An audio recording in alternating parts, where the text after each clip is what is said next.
Hello दोस्तों, आपके अपने चैनल लकी स्टडी पॉइंट दोस्तों आपका बहुत बहुत स्वागत। दोस्तों आज मैं आपके लिए बीपीएससी के लिए इंपोर्टेंट क्वेश्चंस को लेके आया हूं दोस्तों, जो आपके बिहार पुलिस और बिहार दरोगा भर्ती जैसे एग्जाम के लिए बहुत ही महत्वपूर्ण क्वेश्चंस हैं। तो आइए वीडियो को शुरू करते हैं।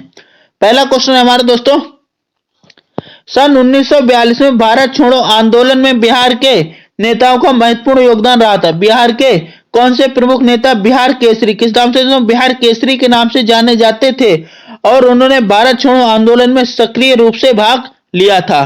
तो दोस्तों वह थे श्री कृष्ण सिंह। दोस्तों कौन? श्री कृष्ण, जिन्हें बिहार केसरी के नाम से जाना जाता है। साथ ही दोस्तों ने भारत छोड़ो आंदोलन में भी सक्रिय रूप से भाग लिया था। Option C is the right answer.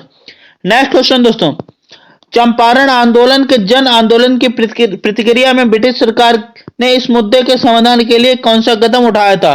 तो दोस्तों इसके लिए ब्रिटिश सरकार ने जो है चंपारण कृषि समिति की स्थापना की थी। काय की? चंपारण कृषि समिति की स्थापना की थी। Option D is the right answer. लगातार नई परत जोड़ने वाली प्रक्रिया निम्नलिखित में से कौन सी होती है? तो दोस्तों वह प्रक्रिया समुद्र तल का फैलाव कहलाती है। क्या? समुद्र तल का फैलाव कहलाती है।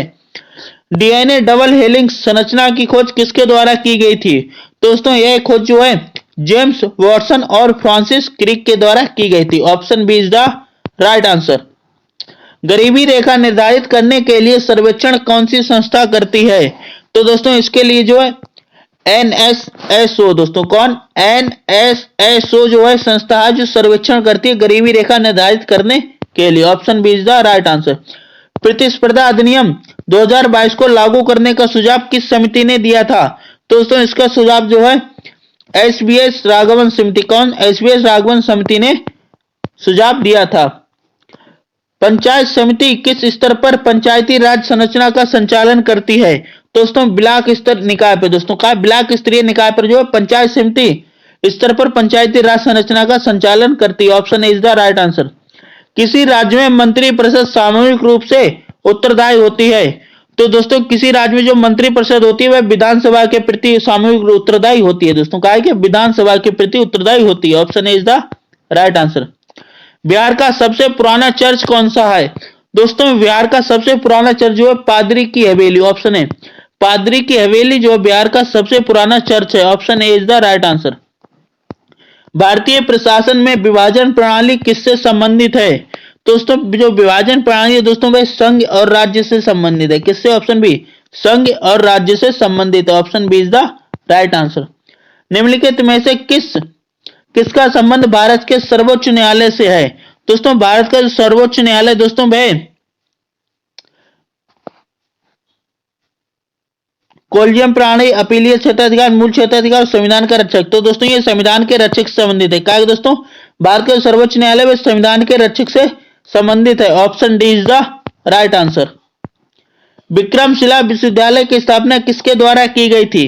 तो विक्रमशिला विश्वविद्यालय की स्थापना दोस्तों धर्मपाल के द्वारा की गई थी। किसके द्वारा? ऑप्शन बी धर्मपाल के द्वारा की गई थी। प्रथम बौद्ध संगति कहां बुलाई गई थी? तो प्रथम बौद्ध संगति दोस्तों राजगृह में हुई थी। कहां हुई थी? ऑप्शन ए राजगृह में हुई थी। ऑप्शन बिहार में स्वराज दल की स्थापना किसने की थी? दोस्तों बिहार में स्वराज दल की स्थापना बंकिम चंद्र मिश्र ने की थी। ब्रह्मांड में पल्सर क्या है? दोस्तों यह जो एक घूमते हुए न्यूट्रॉन तारे हैं। भारतीय संविधान में राज्य के नीति निर्देशक सिद्धांत की अवधारणा किस देश के संविधान से ली गई? तो दोस्तों ये आयरलैंड से ली गई। कहां से? आयरलैंड से ली गई। Option A is the right answer. Sikkim भारतीय संघ का पूर्ण राज्य बनाया गया? तो दोस्तों यह जो है सन 1975 में बनाया गया था। Option C is the right answer.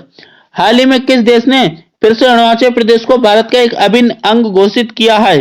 तो दोस्तों वह यूएसए हो जाएगा। दोस्तों किसने? यूएसए ने घोषित किया है। सुर्खियां बटोरने वाले लिस्बन घोषणा किस इकाई के संरक्षण से संबंधित है? तो दोस्तों यह जो महासागर से संबंधित है। Option D is the right answer. राजनीति की प्रारंभिक पुस्तक नीतिसार किसके द्वारा लिखी गई? तो दोस्तों जो नीतिसार पुस्तक है दोस्तों ये कौटिल्य के द्वारा लिखी है। किसके? ऑप्शन बी कौटिल्य के द्वारा लिखी गई थी। बिहार पहली बार ब्रिटिश शासित भारत के तहत बंगाल प्रेसिडेंसी से कब अलग हुआ था? तो दोस्तों यह जो सन 1912 में अलग हुआ था। कब? ऑप्शन बी 1912 में अलग हुआ था। अष्ट प्रधान मंत्री परिषद थी? तो दोस्तों यह जो है मराठा प्रशासन में। किसमें? मराठा प्रशासन में थी। किसने भारत में फारसी त्योहार नौरोज की शुरुआत की थी? तो दोस्तों इसकी शुरुआत जो है बलबन ने की थी। किसने की थी? ऑप्शन डी बलबन ने की थी। ग्लोब पर 1 डिग्री के अंतराल पर खींची गई अक्षांश रेखाएं कितनी होती हैं? तो दोस्तों इस पे 179 रेखाएं होती हैं। किस पठार पर कर्क तथा भारतीय मानक समय रेखा एक दूसरे को काटती हैं? तो दोस्तों बंगेलखंड को। दोस्तों कहा? बंगेलखंड को। गंडक नदी का दूसरा नाम क्या है? तो दोस्तों गंडक नदी का जो दूसरा नाम है वह नारायणी नदी है। कौन से? नारायणी नदी को ही गंडक नदी कहा जाता है। भारतीय संविधान में मौलिक अधिकारों के विचार का संदर्भ किस देश से लिया गया है? तो दोस्तों यह जो है संयुक्त राज्य अमेरिका से लिया गया है। किससे? संयुक्त राज्य अमेरिका से लिया गया। Option C is the right answer. उच्च न्यायालय में न्यायाधीशों की संख्या निर्धारित करने का अधिकार निम्नलिखित में से किसके पास है? तो दोस्तों यह अधिकार संसद के पास है। किसके पास है? ऑप्शन ए, संसद के पास होता है। भारतीय संविधान के किस अनुच्छेद द्वारा अस्पृश्यता को समाप्त किया गया था? तो दोस्तों अनुच्छेद 17 के अंतर्गत। किसके? अनुच्छेद 17 के अंतर्गत। Option D is the right answer. कंकाल के बेस से जो हड्डियों की तरह सख्त नहीं होते और जो मोड़े जा सकते उन्हें क्या कहते हैं?